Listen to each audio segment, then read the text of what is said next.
وہ کہاں تربیت لیتا ہے؟ اب داماد کی تربیت نہ کریں، بیٹے کی کریں۔ بیٹا اچھا ہوگا تو کسی کا داماد بنے گا تو اس گھر میں تکلیف نہیں ہوگی۔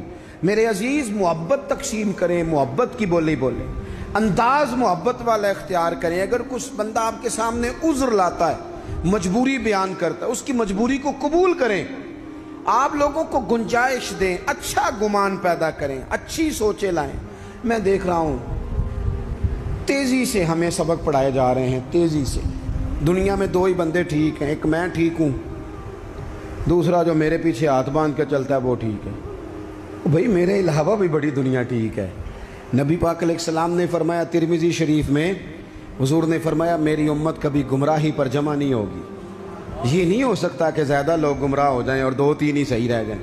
تھوڑا سا کسی اور کو بھی گنجائش دیں، کسی اور کو بھی موقع دیں، کسی اور سے بھی پیار کریں، اپنی طبیعتوں کو، دلوں کو وسیع کریں، لہجے محبت والے۔ میں آپ سے عرض کروں، آپ کا لفظ بھی ٹھیک ہونے چاہیے اور لہجے بھی ٹھیک ہونے چاہیے۔ میری بات کی سمجھ آ رہی ہے؟ اگر آپ بات ٹھیک کر رہے ہیں اور لہجہ ٹھیک نہیں تو لہجہ بھی اثر کرتا ہے بندے پر، لہجہ بھی۔ بیٹا میری بات سننا، یہی لفظ ہے، بیٹا بات سن، یہ بھی لہجہ ہے، وہ بھی ایک لہجہ ہے۔ آپ کا صرف جملہ ہی، بعض لوگ کہتے ہیں میں نے کہا کیا ہے؟ او بھائی تو نے کہا تو کچھ نہیں، پر تیرا انداز بڑا جارے آنا ہے۔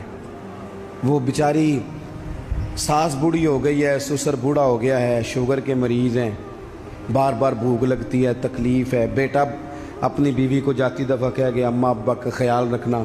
وہ آئی ہے صبح، اس نے آ کے کہا ابا جی ناشتہ لاؤں؟ کا پتر مجھے ابھی بھوک نہیں۔ 2-3 گھنٹے کے بعد اس نے کہا بیٹا، وہ تلخ بولی ہے، جی کہا جی ہے اس نے۔ لفظ جی بھی کبھی سخت ہوتا ہے؟ نہیں، لہجہ سخت ہوتا ہے۔ اس نے جی کہا پر سخت کہا۔ پھر جب وہ آئی تو اس نے کہا ابھی تو پوچھ کے گئی تھی۔ کیا ہو گیا جی؟ اللہ آپ کو تھوڑا سا بس ٹائم اور جی، میری طرف دیکھیں جی، آپ سارے ادھر دیکھیں گے تو پریشانی ہو جائے گی۔ اللہ آپ کو خوش رکھے، تھوڑا ٹائم دیں، بات مکمل نہیں ناراض نہیں، گل محبت ہی ہو رہی، تسی غصہ کرن لگ، ابھی تو اتنا سبق پڑھایا ہے۔ تو وہ خاتون نا جی سخت لہجے میں وہ کھانا لائی اور کھانا لا کے کہنے لگی کہ ابھی تو پوچھ کے گئی تھی۔ انہوں نے کہا بیٹا چلو بھوک لگ گئی ہے لے آؤ۔ اب وہ لائی ہے تو اس نے زور سے پٹکا ہے برتن، دروازہ گئی ہے تو زور سے بند کیا۔ تو اس انداز میں بھی بوڑھے کو تکلیف محسوس ہوتی ہے۔ وہ شام کو جب بیٹا آیا تو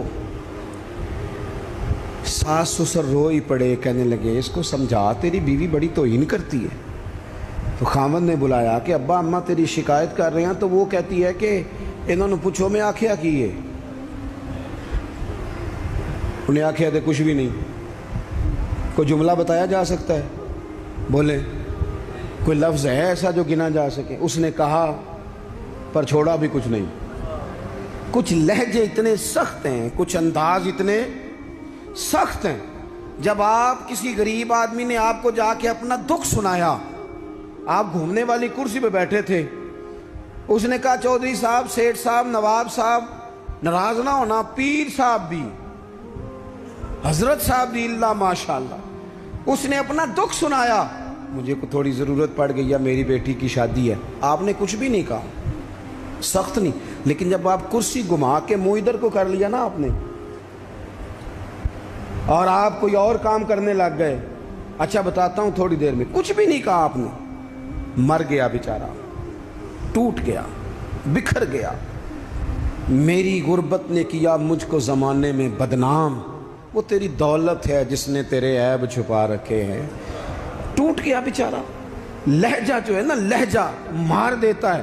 لہجہ بھی پیار والا ہو، انداز بھی محبت والا ہو، پیار والا ہو۔ حضرت لقمان اپنے بیٹے کو نصیحت کرتے ہیں، سورہ لقمان دیکھیے گا، ابتدائی آیات، فرمایا بیٹا وَلَا تُصَغِّرْ خَدَّكَ لِلنَّاسِ، بیٹا لوگوں سے منہ ٹیڑھا کر کے بات نہ کرنا، تیرا انداز خوبصورت ہو، بولنے کا انداز خوبصورت، اپنے لہجوں میں حسن لائیں، محبت پیدا کریں، محبت کو فروغ دیں، محبت کے پیغام بر بنیں۔ حضور صلی اللہ علیہ وسلم نے فرمایا، مشکات میں حدیث ہے، فرمایا میرا مومن ہوتا ہی محبت والا ہے، مومن ہوتا ہی محبت والا ہے، اس میں کوئی خیر نہیں، نہ محبت کرے نہ اس سے محبت کی جائے۔ محبت کریں، پیار کریں۔